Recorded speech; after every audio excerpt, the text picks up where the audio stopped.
Assalamualaikum warahmatullahi wabarakatuh. Waalaikumsalam warahmatullahi wabarakatuh.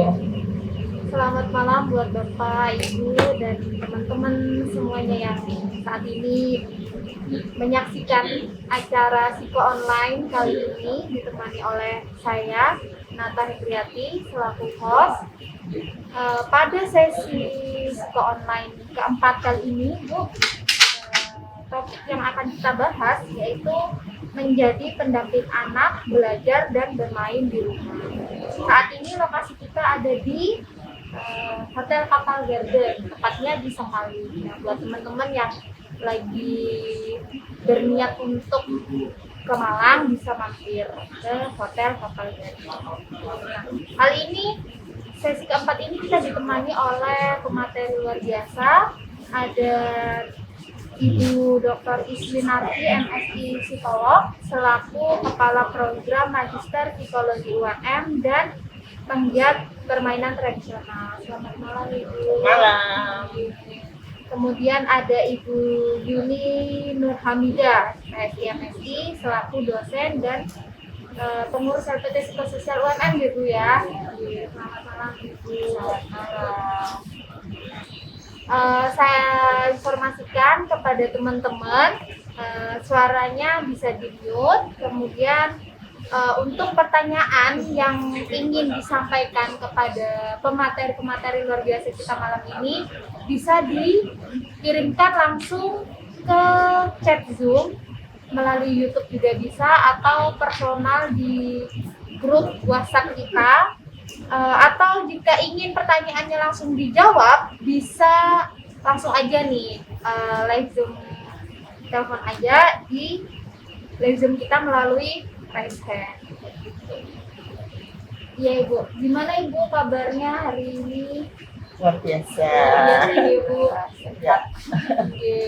Malam-malam di sini malam-malam ya, di rooftop dari Kapal Garden. Agak dingin ya, Bu ya, karena kita ternyata sedikit dingin. Iya, posisi kita di rooftop gitu, teman-teman. Jadi anginnya juga nih. Oke, kita masuk ke sesi diskusi ya, Bu ya. Nah, ini kan kita sudah memasuki masa new normal ya, Bu ya. Mungkin teman-teman sudah banyak yang ya mulai membiasakan diri beradaptasi dengan situasi saat ini yang sebenarnya diperbolehkan keluar, juga harus memakai protokol, apalagi dengan anak-anak peserta didik yang apa ya, istilahnya harus tetap berada di rumah sih sebenarnya ya, walaupun mereka ingin belajar dengan teman-teman, dengan guru-guru, atau mereka juga ingin tetap bermain dengan tetangga-tetangga di kompleks atau di tetangga di rumah kayak gitu. Nah ini Bu, sebenarnya dinamikanya ini seperti apa sih perubahan pada anak khususnya ya, ketika mereka sebelum masa pandemi dan juga saat ini ya, adaptasi ya istilahnya. Siapa dulu ini? Boleh dulu. Oh ya. Baik, terima kasih Mbak Nata ya. Mungkin saya ingin menggambarkan dulu waktu itu ketika awal-awal dari pandemi ini ya. Ini saya melihat di televisi itu beberapa anak diwawancarai ya. Bagaimana rasanya, bagaimana perasaan-perasaan yang dia rasakan setelah mereka itu pandemi dan belajar di rumah gitu ya. Mereka itu banyak sekali ini komentar-komentar mereka. Salah satunya mereka, wah senang sekali saya bisa main gadget sepuasnya. Kalau dulu saya main gadget dilarang-larang, sekarang saya bisa main gadget sepuasnya gitu ya. Kemudian beberapa anak juga mengeluh, aduh bosan gitu ya. Awal-awal sudah pada bosan gitu ya. Jadi seiring dengan ini berjalannya pandemi yang berlangsung lama ini, sebagian besar saya kira ya, sebagian besar anak merasa bosan. Apalagi anak-anak mahasiswa aja sudah merasa bosan, kita aja yang dosen juga merasa bosan, kegiatan kok begini-begini terus gitu ya. Jadi saya kira ini kan cukup punya dampak ya terhadap dinamika kegiatan anak ya. Walaupun anak-anak ini kan sekarang sudah mulai paham bahwa mereka harus bermasker, mereka harus menjaga diri dan sebagainya itu ya. Tapi dari sisi kebosanan itu ya, kebosanan mereka tidak refresh, mereka jenuh ya, bahkan ada yang sampai orang tuanya tuh membawa anaknya ke sekolah karena dia sudah kangen sekolah, ya itu kan dinamika yang terjadi pada anak ya. Dan terakhir ini ketika mulai liburan ya kan, mereka lepas dari ujian, kemudian mereka liburan ini saya melihat di jalan-jalan anak-anak kan sudah mulai banyak bermain gitu ya. Mereka bersepeda ya, mereka juga mungkin ke mall dan sebagainya ya. Jadi karena apa? Karena memang mereka bosan gitu ya. Hampir semua anak mengeluh bosan. Ya sehingga memang nanti diperlukan, ya saya kira sebetulnya ada banyak webinar ya, sudah banyak seminar dan sebagainya, bagaimana sih menemani anak agar dia tidak bosan kan. Ya, saya kira refresh dan berbagai kegiatan harus kita kita buat agar mereka menjadi tidak bosan dan tetap bisa belajar, tetap bisa bermain dengan enjoy ya. Ya mungkin itu. Ibu tadi kan sempat menyampaikan tuh bahwa sebenarnya anak-anak ini memiliki keresahan, walaupun di awal mereka menyambut dengan antusias, bisa di rumah, bisa belajar menggunakan gadget gitu ya Bu. Nah, sebenarnya gimana sih Bu caranya agar orang tua ini paham bahwa oh anakku ternyata berpikir seperti ini gitu, harusnya ketika libur di rumah ini mereka nggak semestinya main gadget ya, maksudnya kita belajar melalui gadget gitu ya Bu ya, atau merasa bosan. Kadang kan orang tua juga paham ya kalau ternyata anak ini bosan akhirnya minta keluar ya kan. Itu tuh gimana sih caranya untuk memahami kondisi anak? Ini siapa? Mungkin Bu Yuni bisa, ini kan Bu Yuni punya anak, praktek langsung ya, bagaimana anak yang masih kelas berapa? Kelas 4. Oh, Sekarang kelas 4. Hari ini kelas mulai dari kemarin ya, kelas 4. Iya. Senin ini ya Bu ya Mas? Iya, baru kelas 3, kemarin kelas 3 ya? Iya. Jadi ya ini kan sebenarnya sama-sama baru ya situasinya, baik sebagai orang tua, kemudian sebagai anak, kemudian juga guru. Itu sebenarnya semuanya masih di awal-awal itu kan kayak lihat ini kira-kira akan berapa lama. Nah kalau pandangan awalnya dulu kan PSBB 2 minggu, dikiranya 2 minggu selesai. Jadi secara mental itu mempersiapkan dirinya untuk waktu yang pendek kan gitu. Jadi waktu itu juga sebenarnya orang tua itu yang penting kan komunikasi ke anaknya ya, memberikan gambaran situasinya seperti apa dengan sesuai tingkatan usianya lah. Semakin kecil juga berarti harus semakin sederhana, semakin praktis ya untuk menjelaskan dirinya jadi apa, kenapa mereka harus di sekolah dari rumah. Dan itu kalau kita sebagai orang tua itu peka, kita akan bisa melihat perubahan anak itu ya. Misalnya kan dia mulai jenuh, dia mulai menolak mengerjakan tugas sekolah, kemudian mereka mulai mengerjakan secara asal-asalan. Ada sebagian yang saya lihat, saya teman-teman anak-anak saya itu jam tidurnya jadi berantakan, misalnya ya, jam makannya berantakan. Itu kan sebenarnya sudah menunjukkan ada sesuatu yang nggak pas, nggak tepat. Nah itu sebenarnya orang tua memang harusnya dia juga mengobservasi ya, maksudnya mengamati perkembangan anaknya, apalagi di usia misalnya kalau saya yang besar itu remaja itu malah waktunya bergaul, waktunya main banyak gitu ya, tiba-tiba harus di rumah. Secara pikiran mereka bisa menerima, tapi secara emosi kan berat buat mereka. Jadi seperti penolakan, kepingin nyoba-nyoba keluar, fase-fase itu pasti ada. Nah, sebenarnya seiring dengan perjalanan waktu, mereka melihat berita, kemudian mereka melihat orang tuanya juga bekerja di rumah, itu berangsur-angsur penolakan itu menurun sih sebenarnya. Cuman mereka juga kalau di saat sekarang itu karena wacananya new normal ya mungkin ya. Jadi anak-anak tuh juga mulai boleh nggak ya aku potong rambut misalnya, itu satu problem sendiri. Saya yang gondrong, terus misalnya kepingin coba ngopi-ngopi tapi nyari waktu tertentu. Nah itu mulai cari solusi-solusi, cuman kepinginnya juga tetap nggak balik seperti dulu kan Kak ya. Kalau misalnya kita lihat di jalan-jalan balik seperti dulu kan sebenarnya juga ngeri, karena ini sebenarnya bukan new normal dalam arti yang kembali seperti masa sebelum pandemi. Kita bisa bebaskan, harus tetap dengan protokol ketat, kemudian menyeleksi kebutuhan itu keluar itu. Nah itu ya orang tua sih prosedur standarnya sih modeling ya Bu ya, kasih contoh, selalu mengingatkan siapapun modelnya dan sebelumnya mendengar panduan itu tetap harus diulang-ulang. Nah, ini mungkin kan anak-anak atau remaja ini kan menyaksikan informasi-informasi di media sosial gitu ya.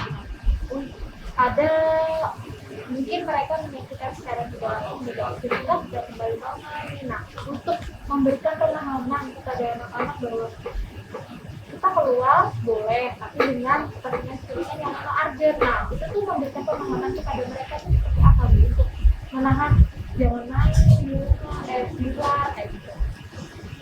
Kalau saya sih ya dengan ini ya mengikuti berita perkembangan kasus ya, apalagi untuk Malang misalnya, Jawa Timur itu secara umum kan juga kasusnya cukup tinggi. Nah anak-anak yang sudah cukup besar sebenarnya mereka paham kok kalau kasusnya itu masih naik, artinya belum selesai dan new normal itu sebenarnya bukan berarti kembali ke masa seperti sebelum wabah gitu, tapi berusaha untuk mengoptimalkan dengan kehati-hatian yang cukup gitu kan. Boleh keluar tapi untuk kepentingan yang urgent, kemudian juga segera pulang, menjalankan protokol itu setiap kali pesan itu diulang dengan alasan-alasan fakta-fakta sebenarnya mereka mau terimanya nggak mau terima itu secara emosi ya Mbak ya. Kalau secara pikiran mereka paham. Nah emosinya ini yang naik turunnya memang harus diterima sama orang tua. Ya kebetulan ini kalau saya sih memang anak saya mahasiswa ya, sudah ada yang SMA. Mereka itu keinginan keluar luar biasa. Anak-anak yang sudah besar ini kan keinginan untuk keluar kan sudah menggebu-gebu gitu ya. Menjalin relasi Bu. Iya, mereka butuh ketemu lagi dengan teman-teman. Makanya ini kan diskusi saya kira kemana. Kalau saya dulu mungkin anak saya yang besar pergi kemana saya nggak tanya ya. Oh udah kemudian ke teman gitu ya. Tapi kalau sekarang kamu di mana kan gitu ya, kamu di mana, maskernya udah bawa belum kan gitu ya. Kemudian dia kan terus itu live posting di Instagram, ini di mana ternyata dia upload gitu ya. Gitu. Hanya itu kan dia juga mau ini new ngopi ya, new off road gitu ya, dia bilang gitu nih memulai kegiatan baru. Yang ini anak saya yang perempuan yang SMA juga mulai dengan temannya gitu tadi. Saya amat itu ternyata dia masih membawa masker, masih memakai masker gitu ya. Kan paling masker itu saya kira penting sekali ya. Seperti ini kan juga jadi itu yang harus selalu dijaga karena ya kita harus paham pada, tapi saya kira kalau yang namanya udah lebih besar kan sudah paham ya bahwa di sini loh di Malang ini masih begini kondisinya. Saya kira tetaplah diskusi dengan anak itu harus selalu kita lakukan. Nah ini kan kalau remaja ke atas yang mungkin mereka sudah bisa menganalisikan ya situasi sekarang seperti apa. Untuk anak-anak yang lebih kecil TK, SD itu kan kerinduan untuk bermain itu juga besar gitu. Nah ini pemahaman mereka tetap di rumah bagaimana? Ya saya kira juga tetap di rumah, saya kira sudah tidak bisa lagi. Saya kira anak-anak kecil itu ya keluar tapi memang di sekitar rumah atau keluar agak sedikit tapi dengan pendampingan. Saya kira itu harus didampingi orang tua karena walaupun tidak ada kondisi ini kan juga kalau anak kecil kan harus didampingi orang tua kemana. Kalau misalnya mereka memang beberapa kan akhirnya sudah mulai ke tempat wisata ya. Dan ini orang tua harus benar-benar menerapkan ini protokol COVID itu gitu ya. Jadi tapi saya kira ya ini kan kalau sebagian besar anak saya kira paham, sebagian besar orang tua sekarang juga paham ya. Yang beberapa yang mungkin dalam tanda petik itu itu aja yang berbahaya kan di situ ya. Karena mungkin yang lain-lain sudah yang dipatuh gitu, tapi ada beberapa orang yang ternyata tidak patuh kan, itu yang memang berbahaya kan di situ gitu ya. Tapi kalau anak-anak saya kira pendampingan itu penting. Ya. Nah itu untuk mendampingi anak bermain dan juga belajar di rumah, ini kan mulai webinar ya di rumah.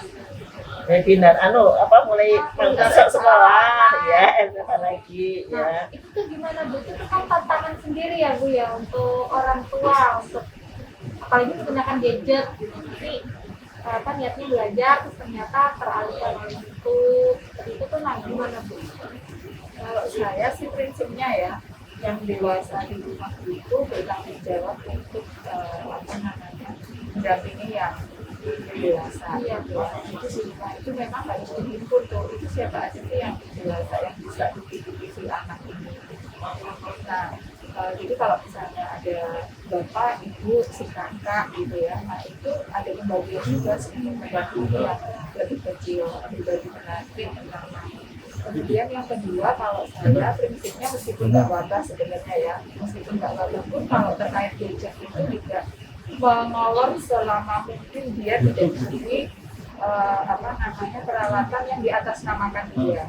Nah, jadi kalau saya ya mereka dikasih tahu ini punya ayah, ini punya bunda, ini punya kakak, pinjam untuk mengerjakan PR, pinjam untuk ini, jangan diberikan nomor sendiri, dipegangin sendiri sehingga dia merasa itu kontrol di bawah kontrolnya dia, itu punya dia gitu. Jadi boleh untuk melupakan semaunya dia itu yang bisa dihindari sebenarnya ya.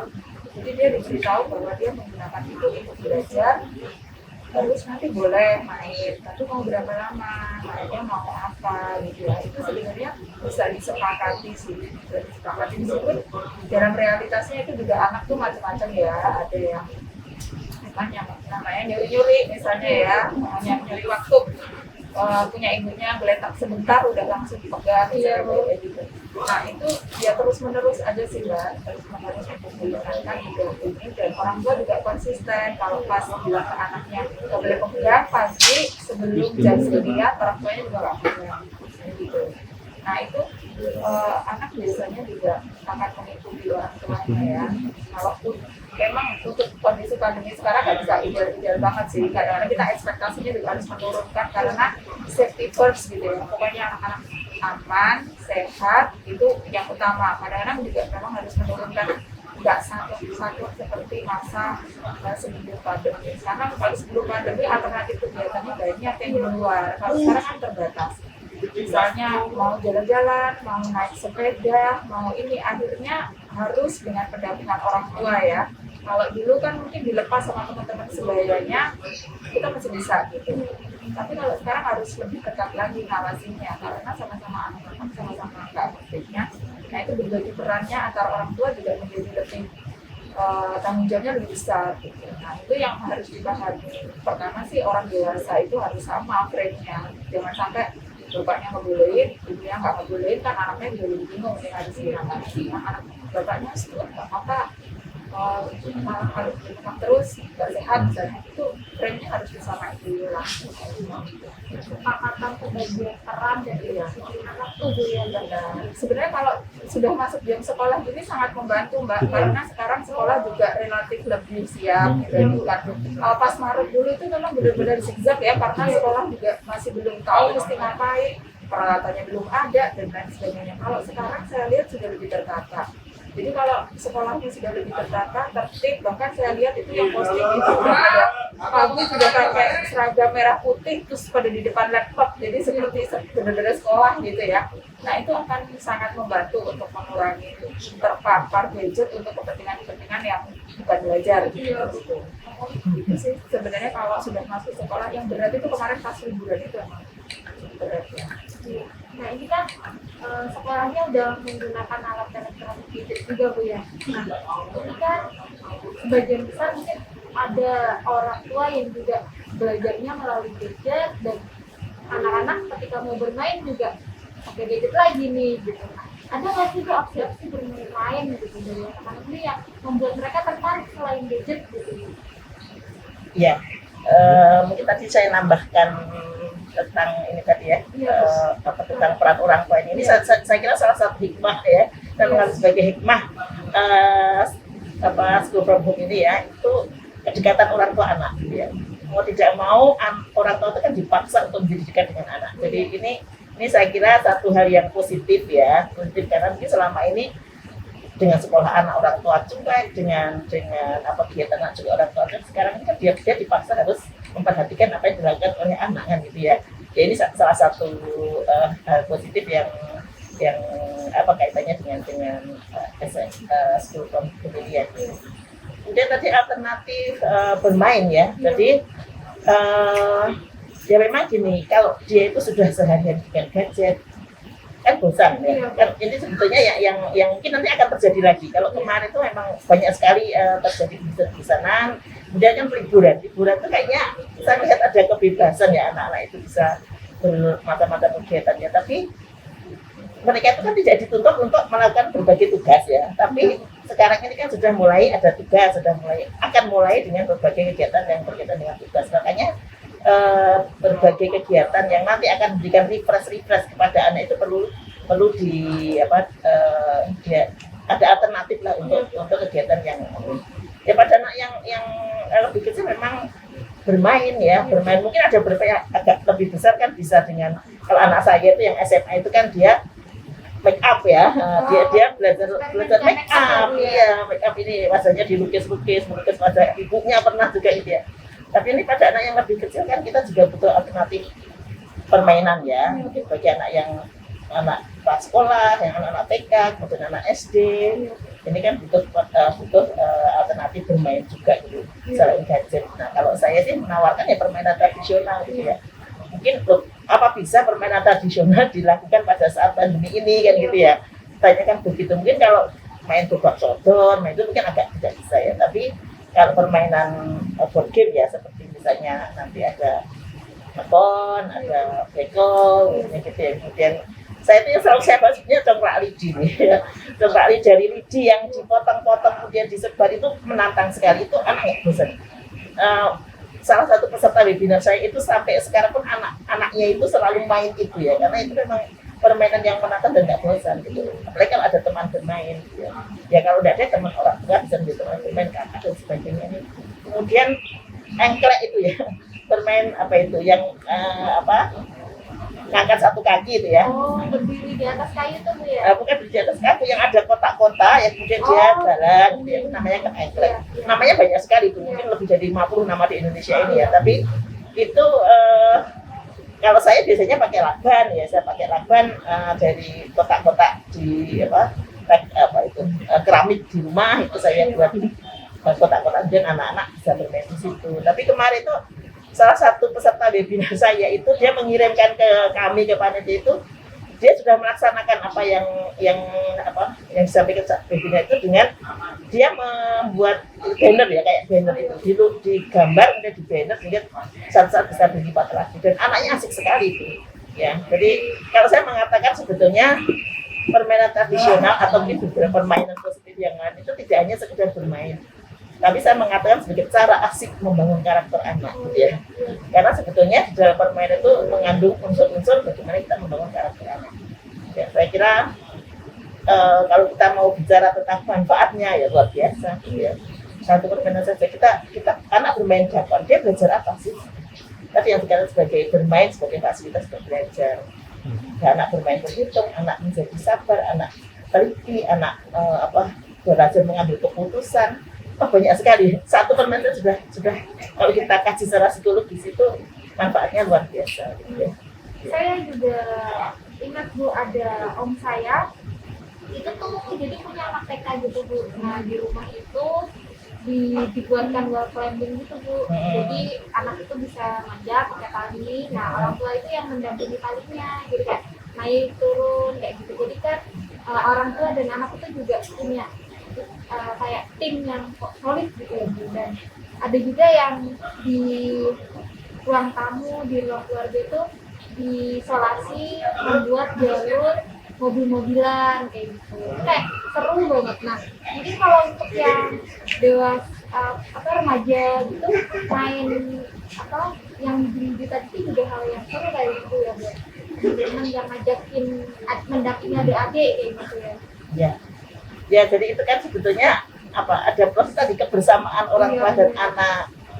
Jadi kalau dulu sudah jadilah kita beli jadi, tapi kalau tadi membangun sendiri tadi kan mulai dari anak ternyata anak kan belajar menjadi tekun. Ternyata dia kan menjadi teliti kan gitu ya. Ada semangat pantang menyerah untuk bisa membangun agar ini bisa jadi gitu ya, bisa digunakan itu kan. Kalau saya mengatakan sebagai sebetulnya cara untuk membangun karakter juga gitu ya pada anak-anak. Ada bentuk improvisasi dan membuat permainan juga Bu ya.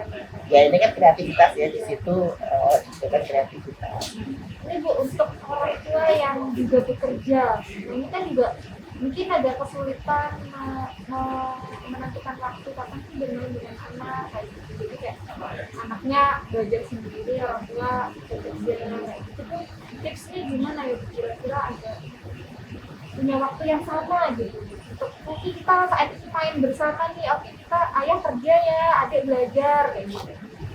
Jadi sebenarnya kalau orang tuanya juga WFH ya, juga work from home itu sebenarnya cukup mudah gitu. Jadi kalau misalnya ayah ibunya bekerja, anaknya belajar, nanti di sela-sela waktu itu bisa digunakan untuk bermain. Sebenarnya yang memang agak problematis itu ketika orang tuanya sudah ngantor, sementara anaknya masih SMK. Nah itu yang berat.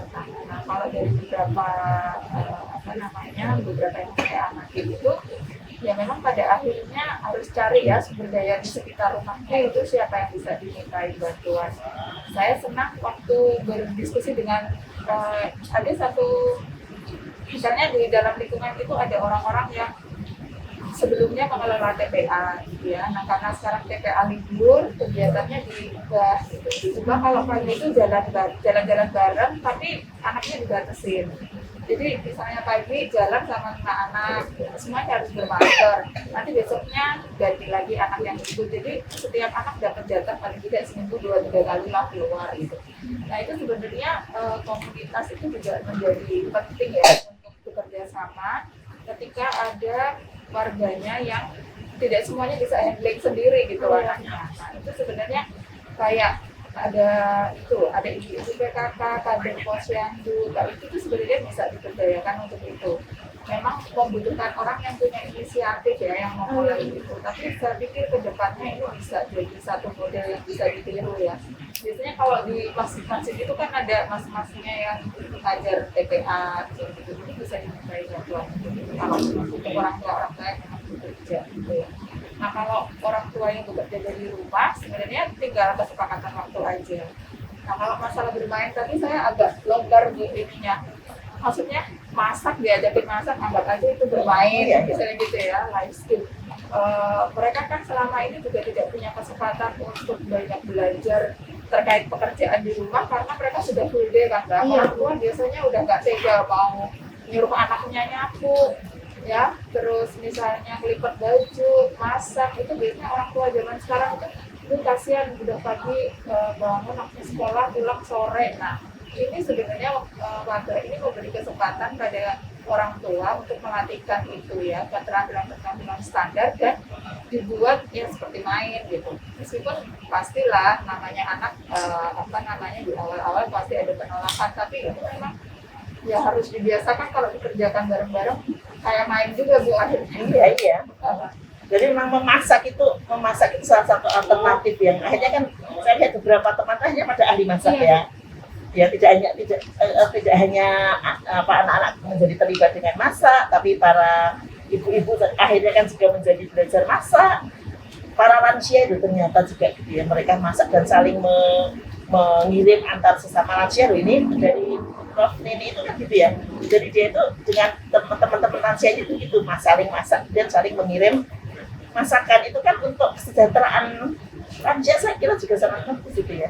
Saya juga ini Bu, kemarin itu kalau lihat kok ada teman yang lagi belajar masak gitu ya, terus saya bilang ayo dong bikin cooking class untuk anak-anak gitu ya, biar aman, nggak usah banyak-banyak, misalnya bertiga, berlima teman-teman sekolahnya, nanti ngumpul di satu rumah belajar masak bareng gitu ya. Tapi memang nggak bisa banyak-banyak. Itu kalau anak saya yang kelas 4 itu aku mau dong dibikinin squad, katanya squad itu pilih beberapa temennya ya 3-4 orang yang dia minta victor, minta apa gitu. Jadi dia juga cari cara supaya nggak harus keluar tapi tetap berteman gitu loh Mbak. Jadi mereka membicarakan apa yang dilakukan di rumah, terus saling bertukar informasi, bisa main apa itu tukar-tukaran buku gitu ya kan. Biasanya anak-anak juga ini, saya juga akhirnya belanja buku cerita anak gitu supaya mereka mau belajar main selain ini ya, selain gadget. Jadi ditemanin dia pegang buku, saya juga harus pegang buku.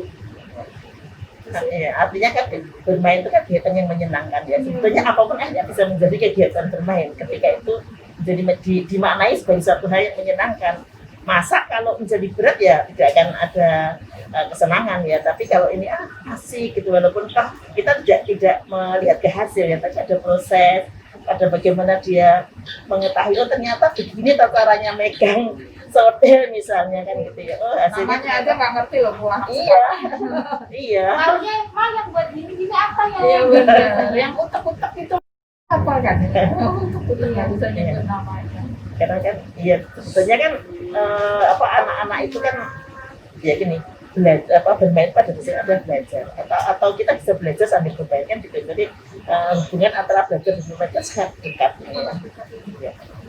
Nah, ini kita ingatkan lagi buat peserta Bu ya, teman-teman dimanapun saat ini berada, silahkan menyiapkan pertanyaan terbaik karena nanti kita akan berdiskusi lebih dalam lagi Bu ya kalau ada pertanyaan-pertanyaan yang lebih menarik lagi kayak gitu.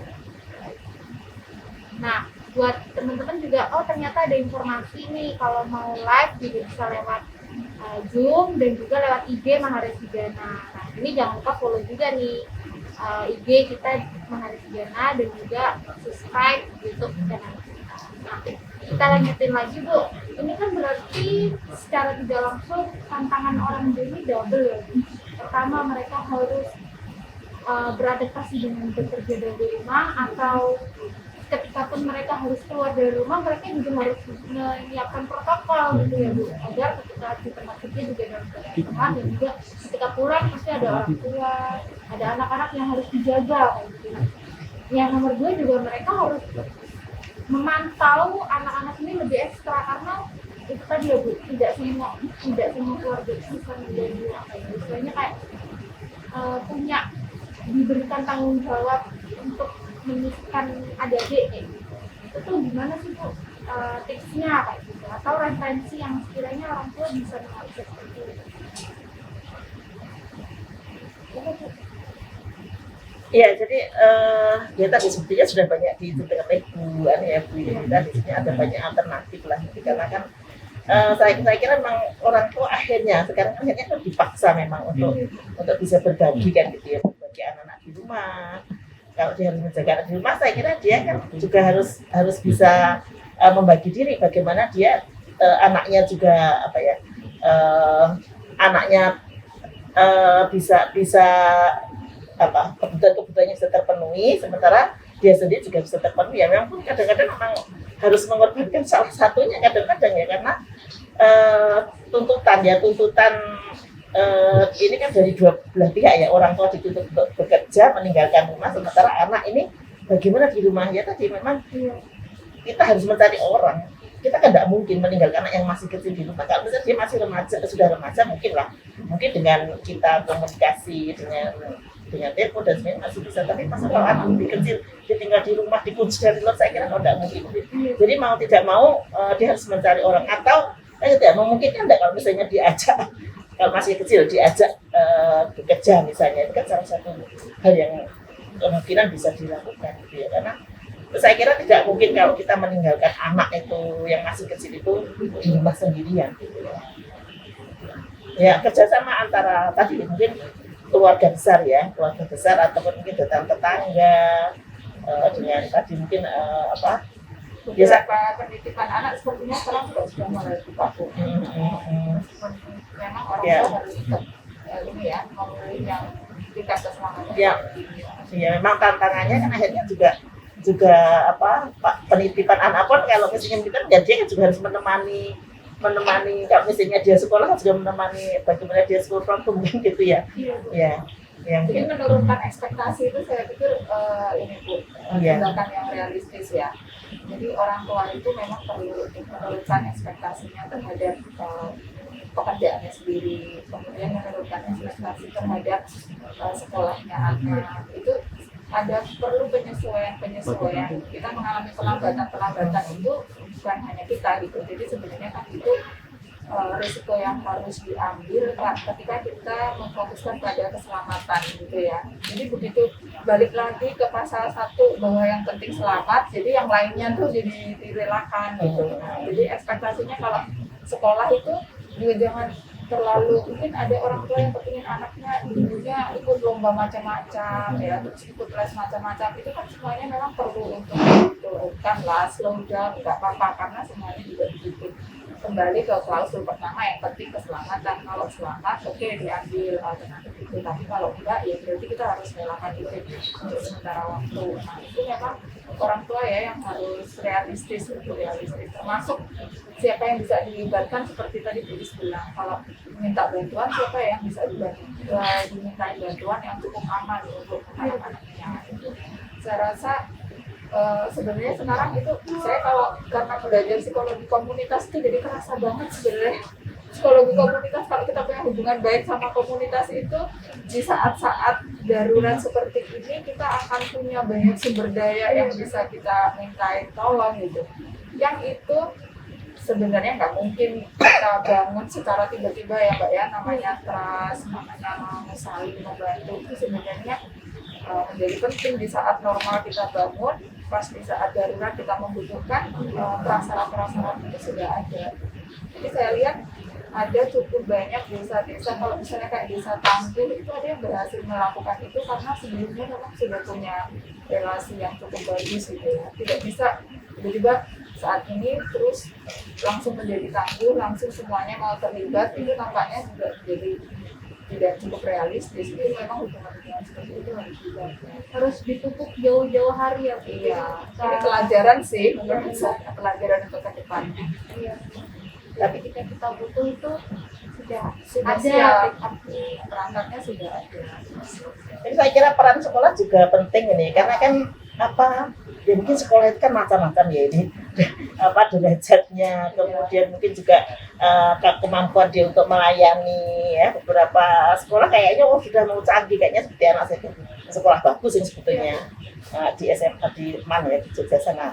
Dia itu sudah diberi jadwal tertetap betul, tapi begitu eksekusinya juga kacau balau gitu ya, karena ternyata kan memang untuk teknologinya saya kira mungkin juga bisa kurang mendukung juga itu.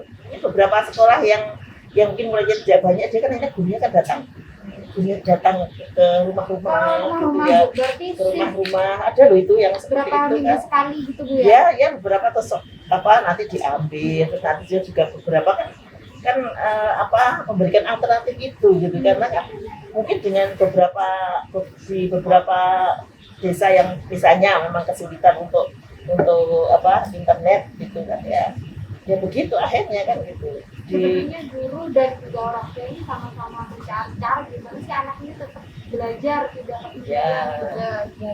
Sebenarnya kemarin itu saya tuh gini Bu, jadi ingat kita semua ya teman-teman psikologi itu punya kesempatan untuk mengedukasi. Peran kita tuh penting banget di sini. Jadi kemarin saya coba, itu semacam eksperimen ya. Jadi saya kasih masukan ke sekolah anak saya, itu saya bikin tulisan tuh usulan-usulan gitu. Usulan misalnya kalau untuk yang nggak punya internet, tugas itu diambil seminggu sekali ke sekolah. Nah nanti yang punya internet baru bisa ikut kelas-kelas tertentu, tapi juga jangan terlalu sering karena sumber dayanya juga ini ya, berarti anak harus terlalu sering pegang gadget. Nah itu beberapa ternyata di semester ini dijalankan Bu. Jadi misalnya sistem lembar kerja yang itu diberikan per minggu. Jadi orang tua bisa ambil ke sekolah per minggu. Nah kemudian anak mengerjakan 1 minggu di rumah, nanti disetor lagi gitu atau difoto di.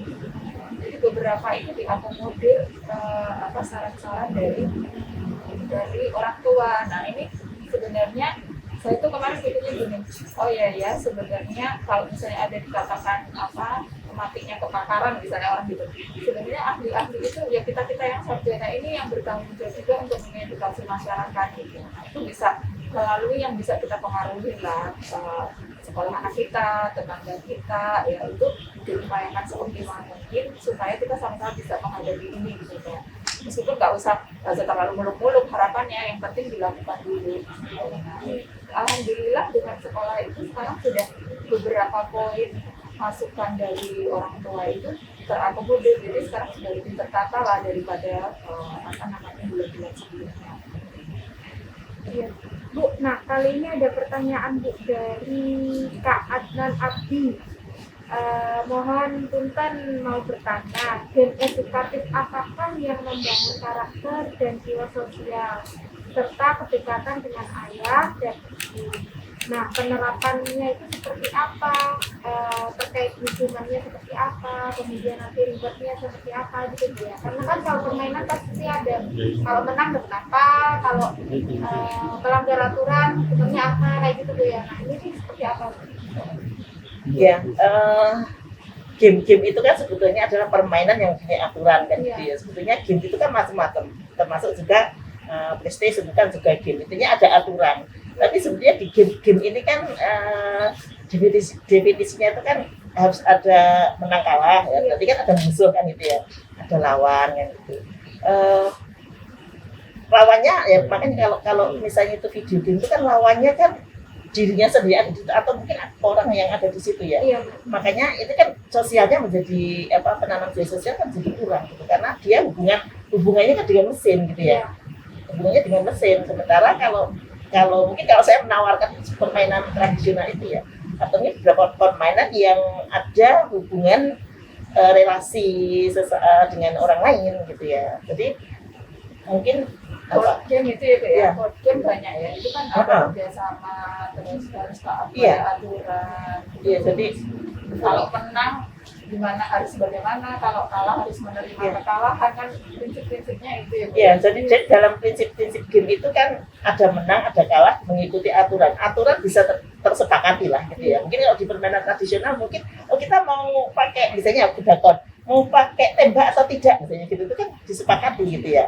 Jadi karena ini kan bukan olahraga yang memang sudah sangat standar. Game itu kan sebetulnya permainan yang nanti tergantung kesepakatan gitu ya. Jadi satu permainan itu bisa disepakati bermacam-macam ya. Jadi sebetulnya kalau saya mengatakan sebetulnya apakah video game itu tidak punya nilai edukasi ya, ada kan gitu ya, tapi kan ada beberapa kelemahan kan gitu ya. Tapi luar biasa ediknya itu yang luar biasa, berbahayanya itu kan edik itu kan asik gitu loh, asik sekali main itu. Makanya kalau kita bisa memberikan alternatif permainan yang lain seperti permainan tradisional, walaupun orang bilang kok jadul gitu ya, kok kembali ke masa lalu gitu. Saya seringkali mungkin ditanyakan apa enggak kemudian ini menjadi ketinggalan zaman gitu ya. Ternyata kan tidak ya, karena sebetulnya permasalahannya anak-anak sekarang ini tidak mengenal itu gitu. Nggak kenal lagi, nggak tahu lagi sebetulnya permainan tradisional seperti apa, mereka nggak tahu cara main dan sebagainya. Sehingga saya kira orang tua lah perlu mencari lagi lah ini ya, mencari lagi kan dia pernah main dulu kan gitu ya, sehingga itu dihidupkan lagi lah gitu ya, perlu dihidupkan lagi ya sebagai alternatif ya. Saya kira bukan satu-satunya, saya kira alternatif permainan game edukatif yang bisa membangun karakter tadi. Kalau itu kan Ibu pertanyaan yang ayah ya, kalau fathering supaya yang ayah ya Mbak ya, yang terlibat, kira-kira permainan ada nggak sih spesifik permainan yang cocok sama ayah gitu, atau sebenarnya umum aja gitu? Orang tua juga ikut terlibat gitu ya Bu ya. Jadi sebetulnya permainan itu ternyata misalnya bekelan, dulu kan bekel itu milik cewek. Ternyata dari pengalaman saya, pengalaman praktek mahasiswa dan pengalaman dari ngerti, ternyata tidak kok, cowok-cowok juga senang kok itu, cowok-cowok juga asik main bekel. Dapat juga begitu ya. Kemudian mungkin ada satu yang saya selalu sampaikan, ada teman yang dia itu hampir setiap libur, setiap malam minggu dia bermain halma gitu dalam satu keluarga, anaknya 3 berlima sudah main semua. Setelah itu coba di saya itu digunakan untuk main lagi dia, untuk main berlima, asik gitu ya. Jadi mungkin engklek juga kan gitu ya. Sebetulnya kalau di buku saya itu saya punya 34 permainan ya, di buku saya permainan tradisional itu ya. Saya kira itu bisa menjadi alternatif lah gitu ya, mungkin bisa mencari, saya kira kok banyak mungkin sudah tidak lagi populer tapi bisa dicari lah gitu.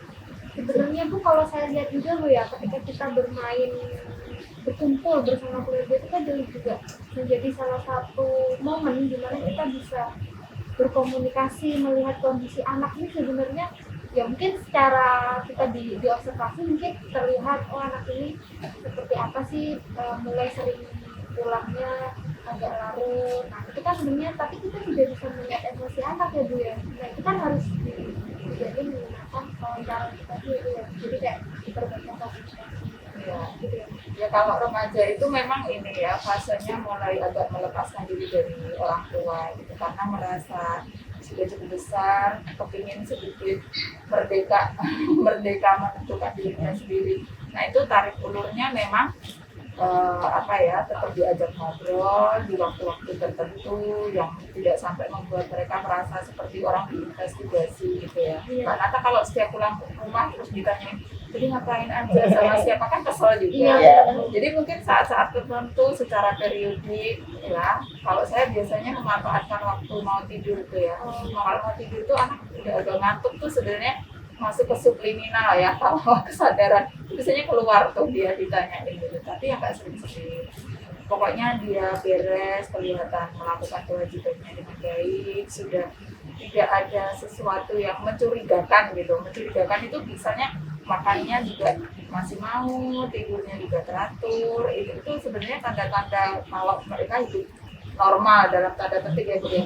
Karena ada loh fase ini karena wabah itu terus dia itu makan jadi nggak doyan, ada fase seperti itu Mbak. Anak ini kok makannya jadi sedikit, tidurnya jadi berantakan. Nah itu kalau ada situasi krisis ya seperti itu, saya akan dekati secara sengaja gitu. Jadi secara sengaja diajak ngomong, dirasain apa, kepingin apa yang memungkinkan untuk dipenuhi. Jadi ada beberapa waktu saya menemani setiap pagi dia motoran aja muter di kota itu, cuma sekedar biar lihat luar aja gitu.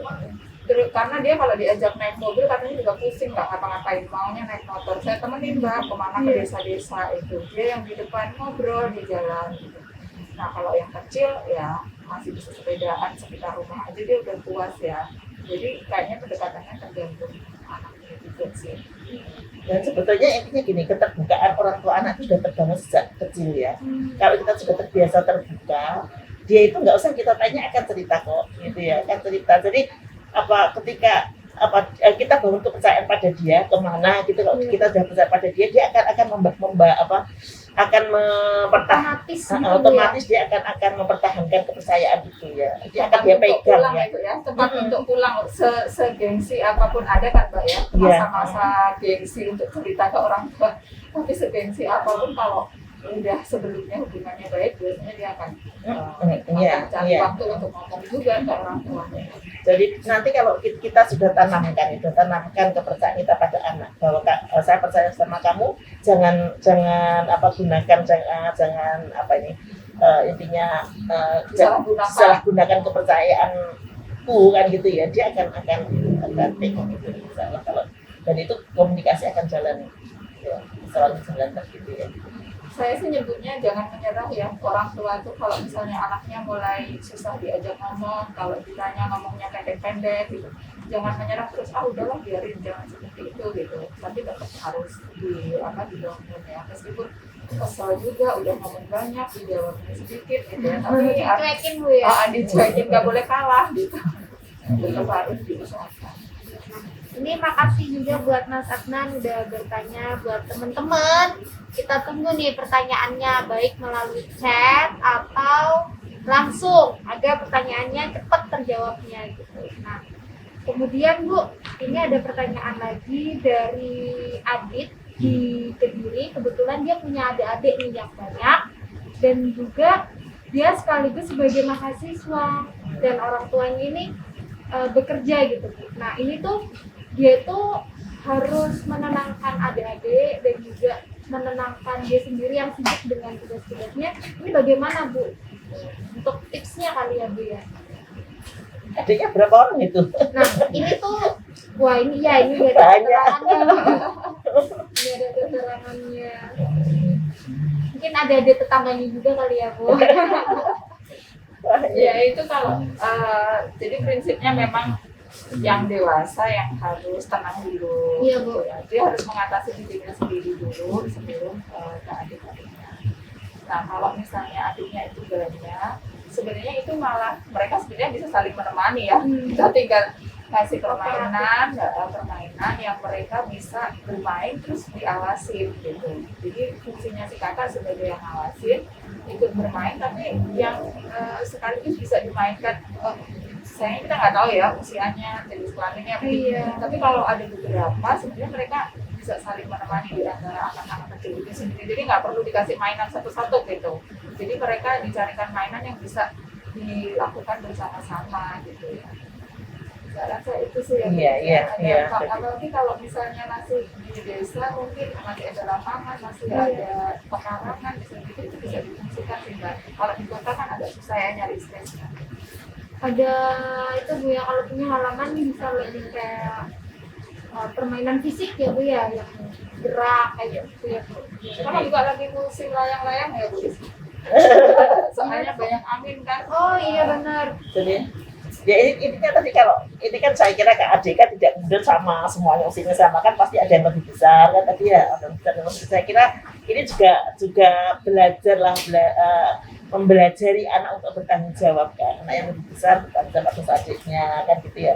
Jadi nanti misalnya dia bisa serahkan tadi kata Bu Yuni tadi, berbagi peran ya, berbagi tugas. Oh ini kan kita mengajari si anak yang besar untuk bertanggung jawab atas adiknya. Mungkin memang dia akan dituntut untuk kreatif ya, bagaimana supaya anak-anaknya, saya bayangkan kalau adiknya banyak dan panggilnya kayak gitu ya, memang nanti akan dicarilah permainan-permainan yang seru gitu ya. Jadi saya kira permainan ya memang itu. Kalau zaman dulu itu ada pasaran, ada masakan gitu-gitu Bu ya. Masakan, pasaran ya, seperti main karet ya. Kalau saya itu kan memang kemarin saya punya the best five ya, the best five permainan itu artinya kan, karena saya kan pernah melakukan pengabdian, jadi bikin beberapa komunitas bermain gitu kan ya, tadi dapot, bekelan, terbak lidi, engklek, main tali ya, memang ada gobak sempit dan sebagainya, tapi itu kan memang butuh lahan besar. Tapi ini permainan yang dengan lahan sempit bisa dilakukan ya, jadi main lompat tali misalnya gitu ya. Lompat tali itu kan sebetulnya kalau jadi prosedur macam-macam itu, tidak hanya sekedar begini dia lompat ya, tapi di situ kan ada mulai dari bawahnya dengkul gini ya, itu kan juga fisik, motorik ya, motorik fisik kena juga. Nanti anak itu belajar untuk problem solving. Nanti kan anak yang lebih kecil mungkin tuntutannya kan lebih rendah kan gitu ya.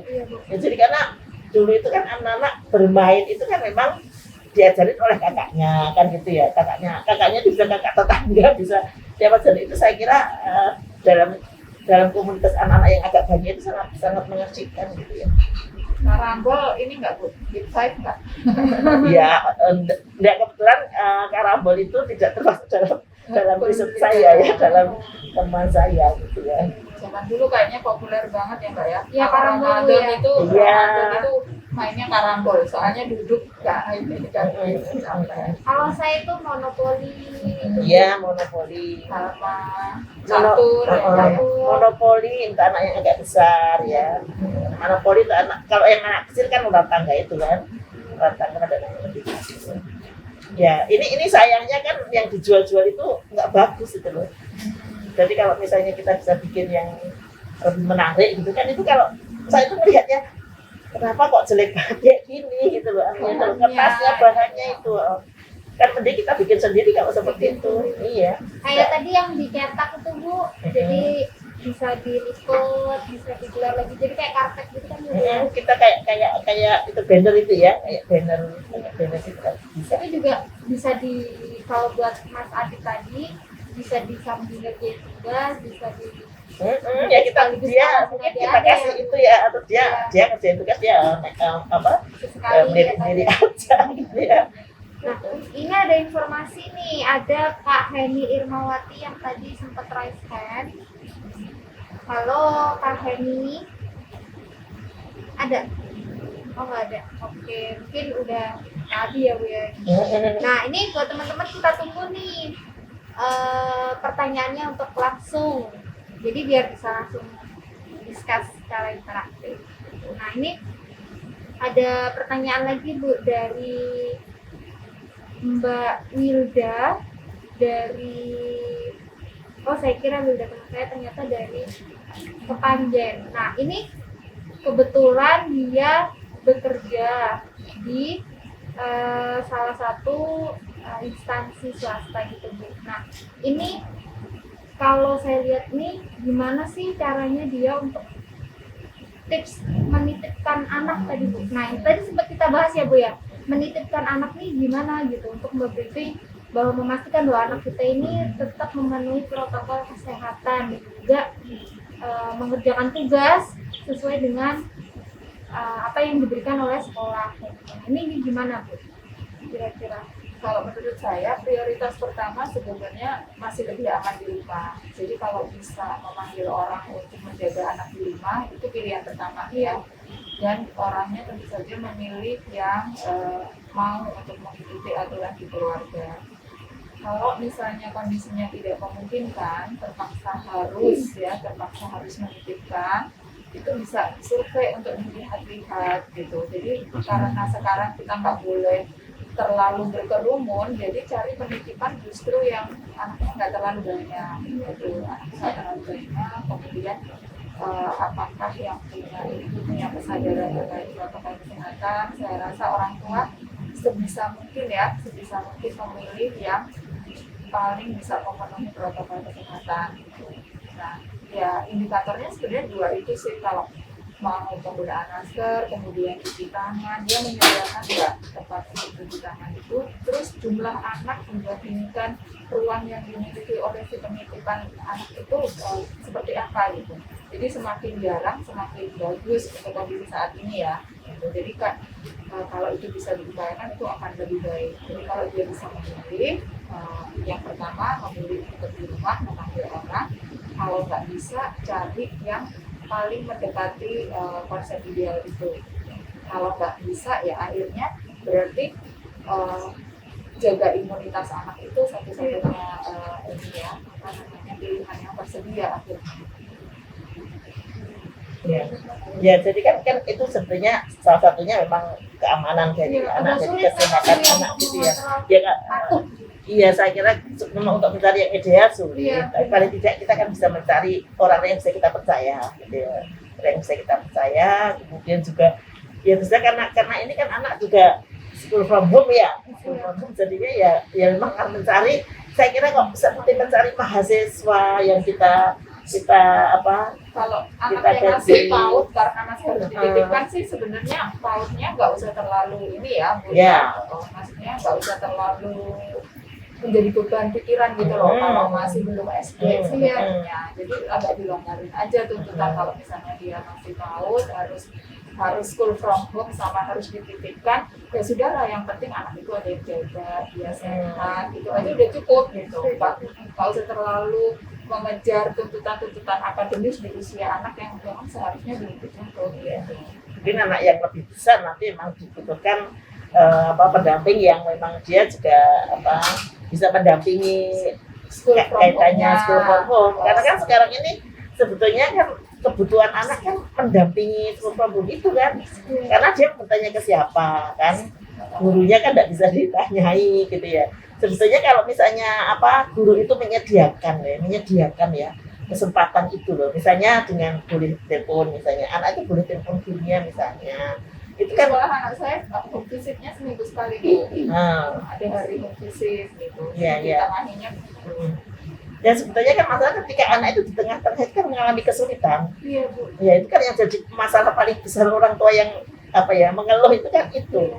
Makanya tadi saya bilang agak menurunkan ekspektasi supaya realistis itu, misalnya ya Mbak ya punya 3 anak, yang paling kecil masih PAUD, udahlah yang itu yang penting anaknya tenang gitu. Nggak minta keluar rumah aja udah bagus banget anak seusia itu, jadi nggak usah lah dituntut ngerjain yang seperti apa gitu. Kalau yang sudah SD memang dipenuhi sebisanya ya Bu.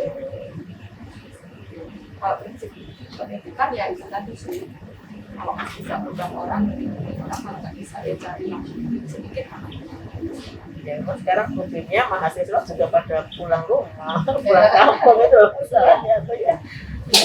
Jadi emang tantangan yang double ya Bu, apalagi yang masih punya anak kecil ternyata harus bekerja gitu ya. Nah, Kemudian informasi lagi buat teman-teman, kita kali ini ada di Hotel Kapal Garden, tepatnya di rooftop.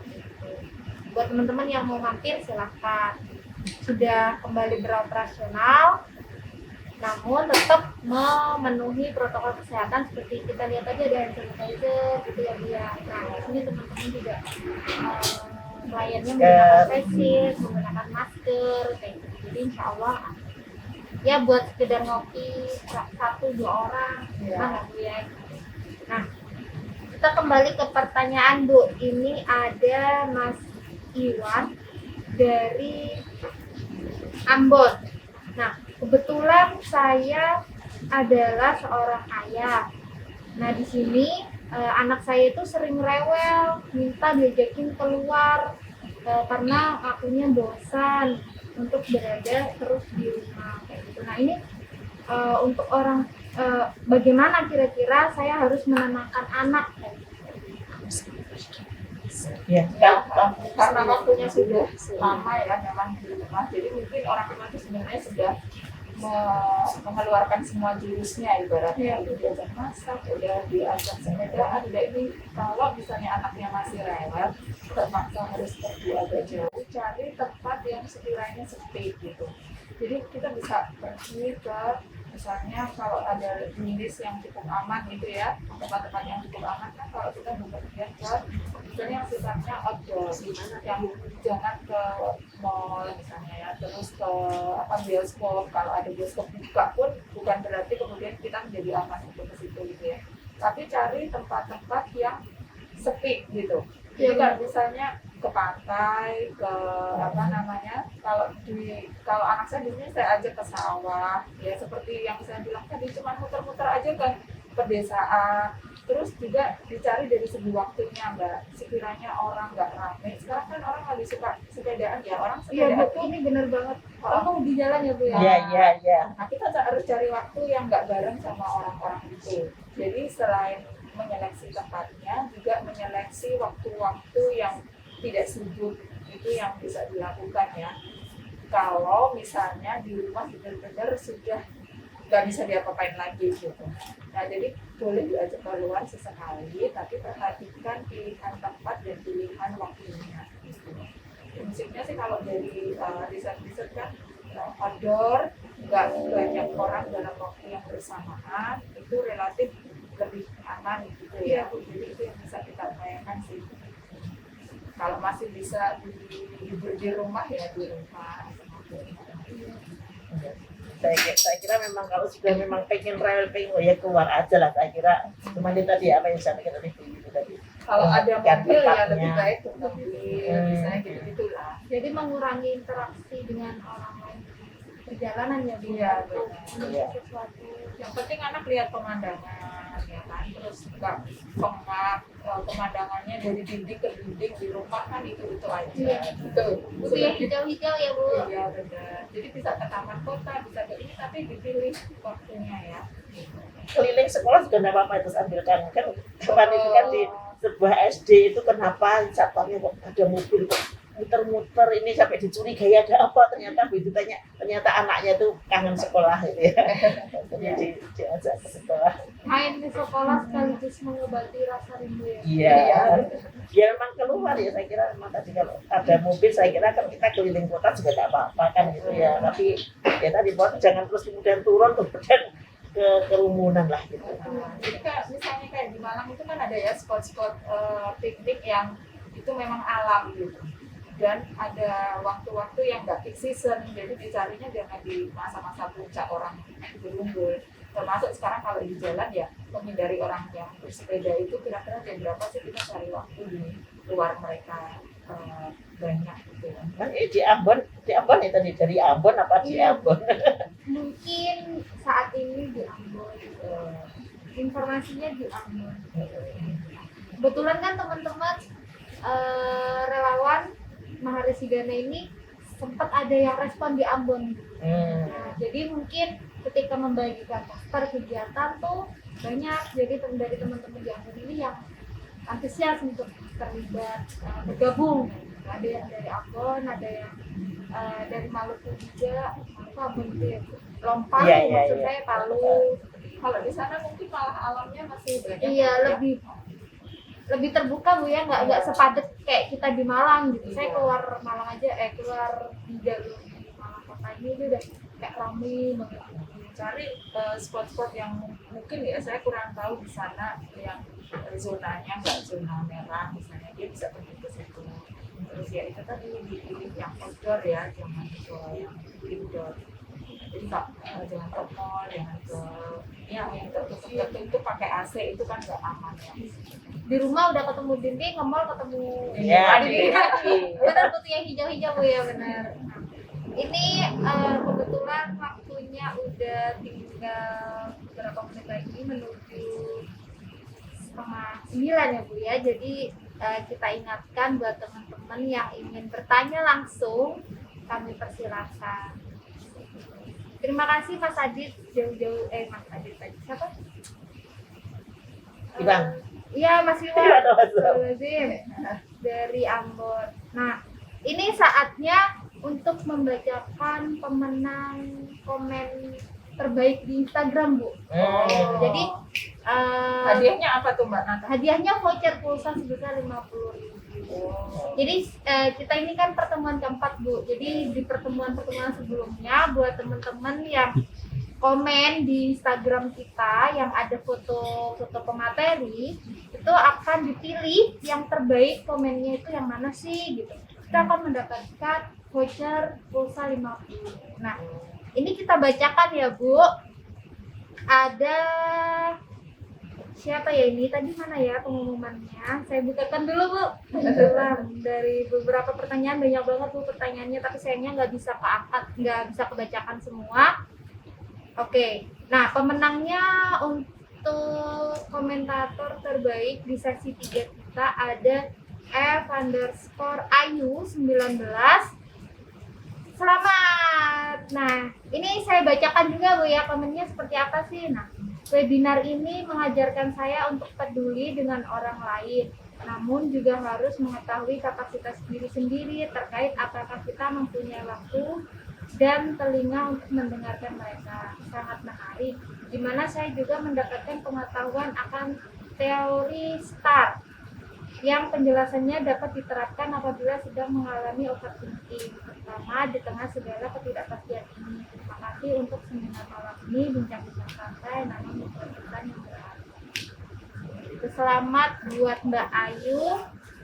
Untuk nanti bisa DM kita ya di Instagram untuk mendapatkan voucher pulsa sebesar 50. Tepuk tangan dulu dong. Nah, untuk tema kemarin itu ada apa sih? Nah, tema sesi 3 Expo online kita yang sebelumnya yaitu seni untuk peduli pada diri sendiri dan orang lain. Nah Bu, ini kan udah tiba di ujung acara nih Bu. Terakhir mungkin ada pesan-pesan buat orang tua, guru, dan juga mungkin ada kakak-kakak yang hadir di kegiatan kita malam ini. Seperti apa Bu? Pesan-pesan untuk Kalau saya sih mungkin saya menempatkan diri sebagai ibu ya. Jadi kalau sebagai ibu, sebagai orang tua, ketika apapun kita sendiri itu sebenarnya khawatir ya, cemas itu karena ada anak-anak, kita harus kuat gitu. Nah berarti kita sendiri juga harus menemukan cara untuk menjaga kewarasan ya Mbak Nata ya, biar tetap waras gimana. Itu sebenarnya juga media untuk mengenali diri kita sendiri sih sejauh mana emosi kita ya, bagaimana kita mengenali dan kemudian mengelolanya, mencari cara yang sesuai supaya ketika kita berhadapan dengan anak itu dalam kondisi kita stres gitu, dan bagaimana kita juga menurunkan ekspektasi supaya kita bisa ibaratnya lari maraton tuh yang kayak energinya harus benar-benar dijaga, jangan diumbar-umbar energinya untuk hal-hal yang tidak relevan, yang tidak manfaat, karena kita membutuhkan itu untuk menjaga kondisi kita sendiri dan juga keluarga kita. Ya, dari saya ini kan pandemi ini kan satu peristiwa yang mungkin tidak akan terulang ya. Jadi kita kan berada pada sejarah kita mengalami pandemi COVID-19 ini ya. Jadi bagaimana kita mulai dari awal harus menyesuaikan, itu kita harus menghindari itu, bagaimana kita harus menjaga supaya kita tidak tertular dan sebagainya. Saya kira itu bagian dari dinamika kehidupan kita yang itu nanti mungkin akan menjadi cerita pada anak cucu kita kan itu ya.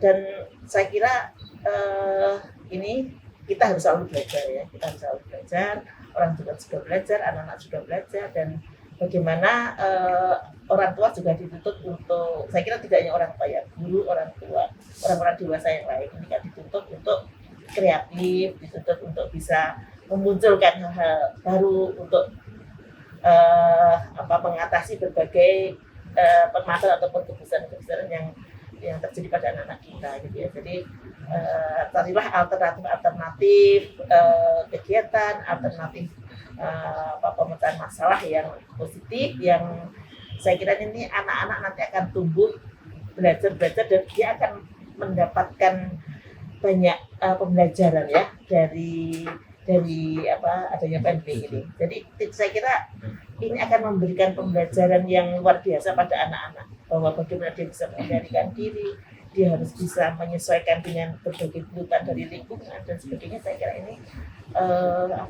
akan menjadi bagian dari kehidupan dia yang akan bermanfaat pada masa depan mereka.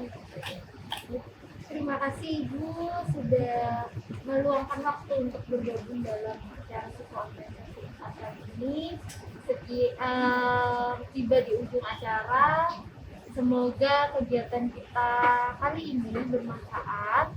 Buat teman-teman jangan lupa untuk follow dan subscribe ya Instagram dan juga YouTube kita.